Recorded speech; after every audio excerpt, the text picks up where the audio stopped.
Imagine a music playlist that doesn't just match your mood, but actively interrogates your deepest emotional insecurities.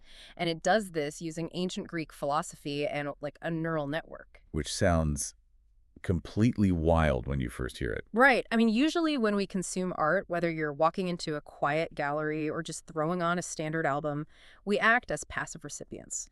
The artist has packaged a highly specific message in a neat little box, they hand it to you, and your only job is to just consume it. Yeah, you look, you nod, and you leave. Exactly. But what if the art doesn't actually exist until your own specific, messy human psychology interacts with it? Welcome to Storydoy. It's honestly a complete paradigm shift. I mean, Storydoy isn't just a channel you passively watch. Hmm. It is an active, breathing YouTube art studio where music and art become this everyday interactive experience. Yeah, and for you listening right now, our mission today is to completely deconstruct this fascinating stack of source notes from the creator of Storydoy. We're going to figure out how this digital studio seamlessly fuses human creativity with artificial intelligence. To craft what the creator calls highly personalized emotional sound paintings. Right, emotional sound paintings. Because we're not talking about just hitting play on a standard music video here. This is really a philosophical exploration of how we actively consume art in our daily lives. Oh, absolutely. We're looking at an ongoing interactive workspace where, like, Celtic mystique and Latin percussion crash into AI algorithms. And ancient concepts of the human soul. But before we dive into the mechanics of how a Celtic harp and a neural network even interact, we have to establish the absolute most critical premise of this entire project. Yeah, setting the table is so important here. Because when people hear AI and art in the same sentence, they tend to picture, a sentient robot in a beret generating masterpieces out of thin air while the human takes a nap. Right, the classic sci-fi trope. Exactly. But that is not what is happening here. AI is absolutely not the creator. I am so glad we are hitting that hurdle immediately because, I mean, if AI is just a math equation, how on earth is it making art? Well, you have to think of it purely as a mechanism. The beginning and the ending of every single piece in the Storydoy studio are purely human. The AI is simply a tool. Like a modern paintbrush. Exactly. Like a paintbrush or a backing band or a session singer. It is directed entirely at every single microstep by human vision, edits, and curation. AI neural networks don't feel inspiration, right? They map data. Okay, so it's just looking at patterns. Right. When a human inputs a request, the AI maps sound waves to known human biorhythms. It knows mathematically that a tempo of 60 beats per minute mimics a resting human heart rate. Okay, let's unpack this for a second, because if the human is providing the vision and the AI is just providing the mathematical brushstrokes, what exactly is the human trying to paint? That's the big question. Yeah, because the source notes emphasize that the music here actively resists telling a straightforward story. And that deliberate resistance to traditional narrative, that is the bedrock of the entire channel. Look at traditional songwriting, Yeah. It relies really heavily on linear progression. Boy meets girl, hero faces a challenge, that sort of thing. Exactly. A heart gets broken, it engages the prefrontal cortex, which is the logical sequence tracking part of your brain. You're following a plot. But the creator of Storydoy deliberately abandons that in favor of the emotional sound painting. Okay, so if we strip away traditional storytelling, how does that fundamentally change the way we actively listen? It changes everything. Because, like, if I walk up to a massive abstract visual painting, let's say a Jackson Pollock, with those chaotic splatters of paint everywhere, I'm not looking for a literal picture of a house or a dog. Right, you're experiencing the energy of it. Yeah, but the Pollock metaphor only goes so far, right? A painting is static, music unfolds over time. So how do you make an evolving audio track feel like an abstract painting instead of a linear movie? But what's fascinating here is the mechanics of how the creator achieves this. They use something called the atomic songwriter technique. The atomic songwriter technique. Yeah. If you remove the linear plot, the A to Z story, your logical brain gets bored. You have to bypass logic entirely and strike directly at raw emotion. So instead of writing a narrative, the creator starts with a single source word, the atom. An atom. Give me an example of an atom in this context. Let's use the word longing. Instead of writing a story about why a character is longing for someone, the creator uses that single atomic concept to generate lyrical snapshots. Oh, interesting. It creates this spoken word vibe. They focus intensely on the phonetics of words, the sensory details, or sometimes even unknown or fabricated words. Wait, fabricated words like made up. Yeah, Words that have absolutely no dictionary definition but possess a phonetic resonance that directly triggers the amygdala. Ah, okay. So it's like dropping a single drop of highly concentrated dye into a clear glass of water. Oh, that's a great way to look at it. Right. Like the dye doesn't form a perfect picture of a house, it just blooms. It changes the color and the texture of the entire environment. That is a much more accurate mechanical metaphor, actually. Because when you hear certain vowel sounds, like a long, resonant O or a U sound, combined with a specific minor chord progression, your brain's auditory processing center reacts to the frequency. Before you even know what the word means. Exactly. Before your prefrontal cortex even tries to define the word, the texture of sadness or the bloom of longing is delivered instantly. Wow. It really makes flat language multidimensional. I mean, saying I am sad is basically an instruction manual. Yes, exactly. But hearing a phonetic bloom of sound over like a weeping cello, that forces the listener into a state of active reflection. And that is the ultimate psychological goal here. By prioritizing mood and sensory detail over plot, you aren't just passively following a fictional character's journey. You are forced to look inward. You have to engage with it. Right. The creator notes that this technique is explicitly designed to encourage a deep, compassionate dialogue with the self. The music holds up an abstract emotional space and essentially asks you, what do you see in this reflection? But to create those incredibly complex genre-blending reflections, you need a brush capable of painting in thousands of colors at once. Which brings us back to the controversial element, right? The AI. The modern brush. Yeah. We know what the paint is now, these atomic lyrical snapshots, but how exactly is the modern brush applying it? So artificial intelligence in this studio is utilized purely as an emotional expression tool. Algorithms today have analyzed massive historical data sets of global musical patterns. Right, they've ingested everything. They really have. And they understand the literal physics and mathematics of how structural dynamics correlate to human neurochemistry. Let me stop you there because I want to make sure I really understand the mechanics of this. Yeah. You're saying the AI knows that, say, a sweeping string section combined with a slow rising crescendo triggers a dopamine release. Yes. And then humans categorize that dopamine release as euphoria. Precisely. It's all math to the AI. Yeah. And conversely, it knows that a stripped-back acoustic guitar with a slightly dissonant, unresolved chord triggers a subtle spike in cortisol or nostalgia. Because the AI can synthesize these global patterns instantly, it unlocks a level of genre blending that a single human composer would need lifetimes to master. So it can just pull from anything. Everything.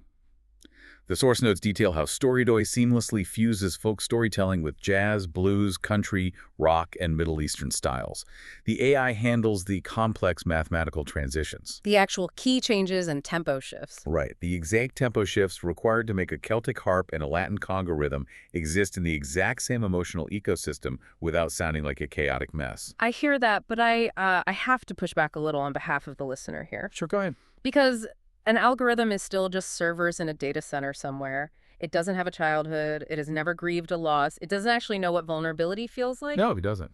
So if the AI is doing the heavy lifting of the musical arrangement, how does the final product avoid sounding cold, robotic, and just totally hollow? That is the ultimate challenge of generative art, honestly. And the answer lies entirely in the curation phase. The AI is not feeling the emotions. It is a highly sophisticated mirror. It can only reflect the depth of the human standing in front of it. So the AI is rendering the glass, but the human has to actually cast the reflection. Yes, exactly. The human creator, the director of the studio, feeds the atomic words into the system. Themes of personal growth, self-acceptance, the perception of internal beauty. And the AI spits out the math. Right. The AI generates the auditory equivalent based on its mathematical models. But the AI does not have the final say. The human director takes those outputs and acts as a ruthless curator. They're doing editing. Heavy editing. They tweak the prompts, they discard the 90% of outputs that feel mathematically perfect but emotionally dead. It makes me think of like an architect using advanced structural software to design a cathedral. The software calculates the load-bearing limits of the walls, right? It's the physics. And the reverberation time of the acoustics, but the software has no concept of awe. It is the human architect who decides exactly how the afternoon light needs to hit the stained glass to make you catch your breath when you walk inside. That is a brilliant way to put it. The human provides the soul and the final seal of approval, but an architect needs a blueprint. Right. And the human blueprint directing this entire AI collaboration is deeply fascinating because it's rooted in something millennia old. The core architecture of Storydoy's futuristic, genre-blending music is actually based on the ancient Greek concepts of love. Okay, here's where it gets really interesting. Because when we say love today, it's this lazy catch-all term, you know? It really is. I love my wife, I love my dog, I love this pizza. It is a single flat word for wildly different neurochemical states. But the ancient Greeks didn't do that. No, the Greeks were surgically precise about it. Their society required a deep understanding of human bonds to maintain cohesion in their city-states. So they broke love down into distinct, nuanced dimensions. And the Storydoy channel used all these. Yeah, they use 6 of these ancient concepts as the foundational canvases for their music. This is where we need to dive really deep, because understanding these 6 concepts completely changes how you listen to this channel. You aren't just hearing a song, you are hearing a translation of an ancient philosophy. Exactly. Let's start with the one most people might actually recognize. Eros. Eros. So Eros is passionate romantic desire. Historically, the Greeks viewed Eros as incredibly powerful, even dangerous sometimes. It is fiery, intense, and rooted in profound physical and emotional longing. It's basically a loss of control. Yes. So if a human director is using an AI tool to paint an emotional soundscape of Eros, they aren't going to ask for a gentle, lilting flute. I imagine they would instruct the algorithm to use driving rock instrumentation or complex syncopated Latin percussion. Why syncopation specifically? Well, syncopation literally forces your brain to anticipate the beat, which quickens your actual heartbeat. The rhythm itself has to physically embody that primal, passionate desire. You're hitting on the exact biomusical translation there. It's about physiological response. Yeah. Now, contrast that chaotic intensity with the second concept, agape. Agape, that's a very different vibe. Totally different.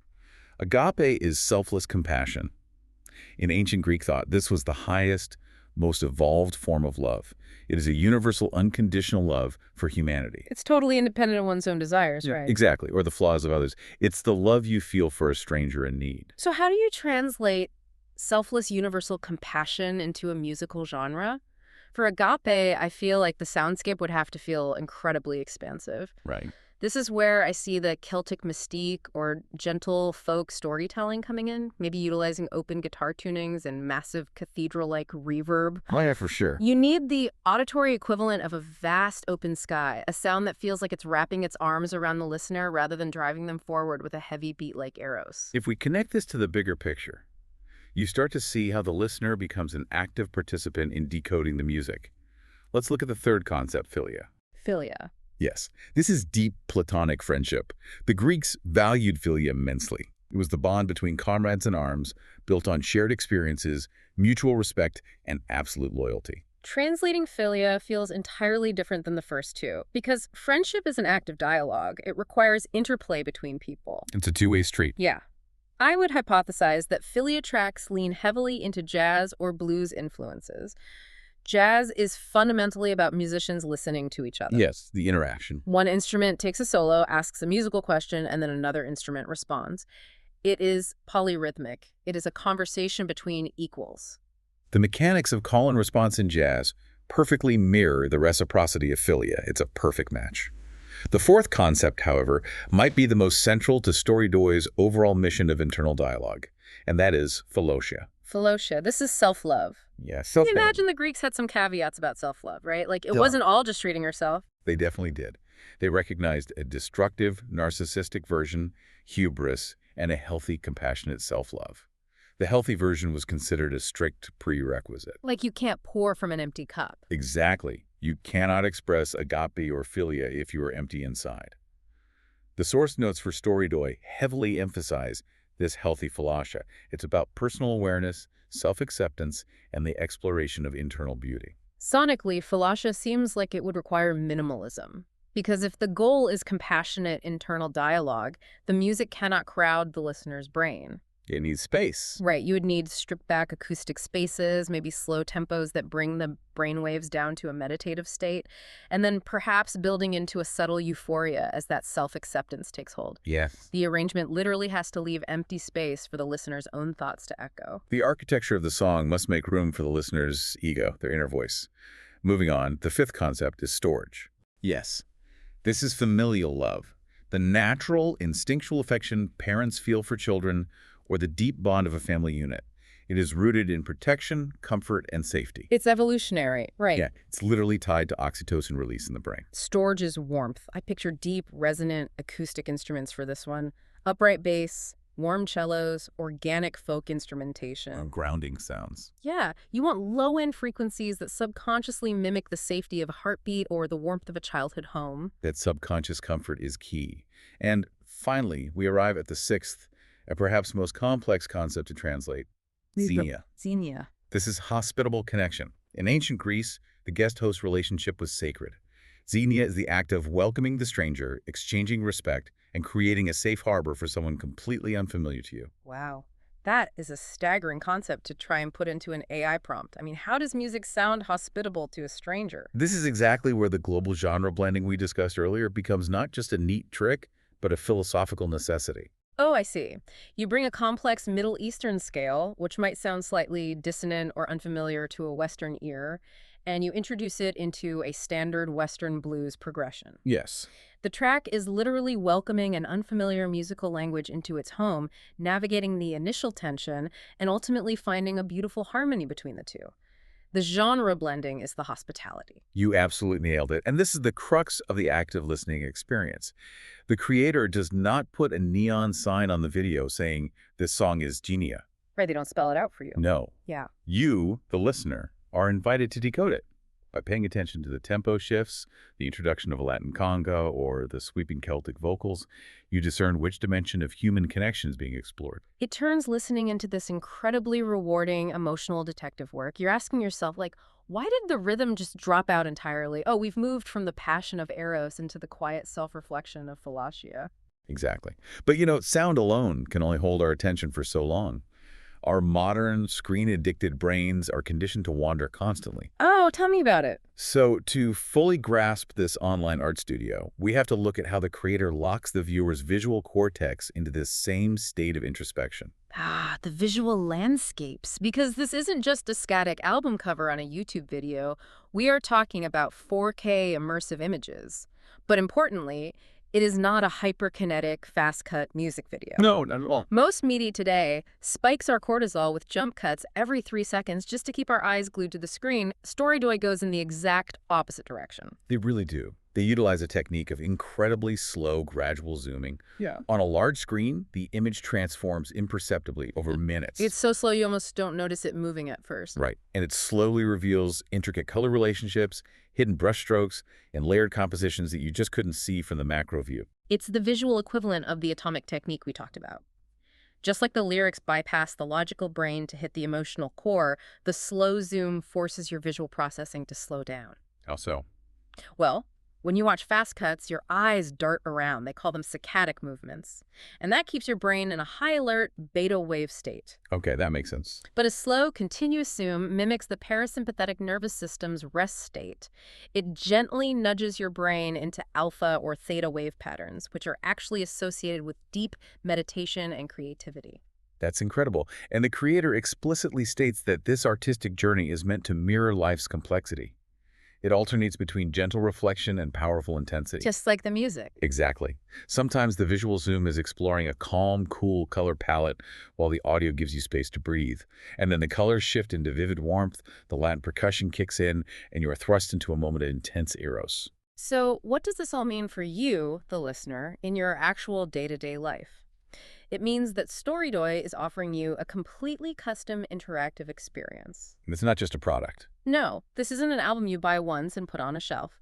This is an active art studio where the release of new art, new music, and new stories, all assisted by AI tools, is entirely ongoing. And the ecosystem is explicitly designed around the idea of custom playlists. It is the ultimate democratization of curation, really. The human artist directs the AI, but then they hand the final curation over to you. You get to build the world. Yeah, you are encouraged to explore the channel and build your own music and art playlists.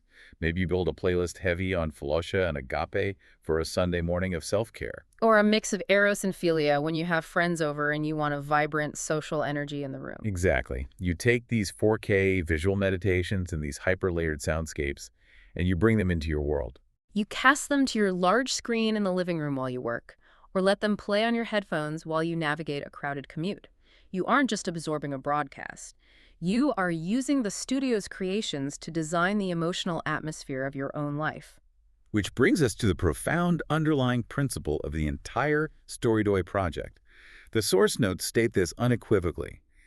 Art's true essence does not exist on a server. Right. It only emerges through the viewer's personal interpretation. The algorithms processing datasets, the human architect directing the prompts, the 4K pixelation, the ancient Greek philosophies, none of it is complete until your specific human psychology perceives it. The art is literally catalyzed by the listener's brain. It is an invitation to use the channel as a genuine tool for personal growth. By asking you to decode nonlinear atomic lyrics, by giving your brain the slow zoom visual space to drop into an alpha state, the creator is providing the scaffolding for you to hear your own inner voice. It's just a brilliant fusion of ancient wisdom and cutting-edge technology. So, to recap this massive journey today, we've unpacked how atomic lyrical snapshots bypass our logical brains to paint raw emotions. We've looked at the actual mechanics of how AI algorithms translate datasets of human neurobiology into genre blending tools. Right, wielded by a human director. We've decoded the architectural blueprint of the 6 ancient Greek loves, from the syncopated heartbeat of Eros to the genre-welcoming hospitality of the Xenia. And we've explored how slow-zooming 4K visuals calm our modern nervous systems. Turning you into the final co-creator of the experience. And because this is an active, ongoing studio, the exploration never really stops. The tools are there, just waiting to be used. Exactly. Your next step is to actually experience this. Go explore the channel for yourself. Check out the descriptions of the videos. The creator provides links in there to go even deeper into the art and the philosophy behind it. And please subscribe to the Storydoy channel to show your support. Yes, definitely subscribe. And start building those custom music and art playlists for your own environment. It is a sensory environment that theory can only describe. You have to actually feel it to understand the resonance. You really do. And as you head over there to begin your own exploration, I want to leave you with one final, lingering thought. We started this whole conversation by contrasting the passive, rigid art gallery with this boundary-breaking digital studio. Right. We know the channel uses AI mathematically to reflect human emotion without forcing a narrative on you, and we know the art is deliberately incomplete until your psychology interacts with it. So when you finally sit down, look at that 4K screen, and immerse yourself in your custom Storydoy playlist, are you really exploring the artist's mind, or have they simply used the most advanced technology in human history to build a perfectly polished, high-definition mirror just so you could finally hear yourself?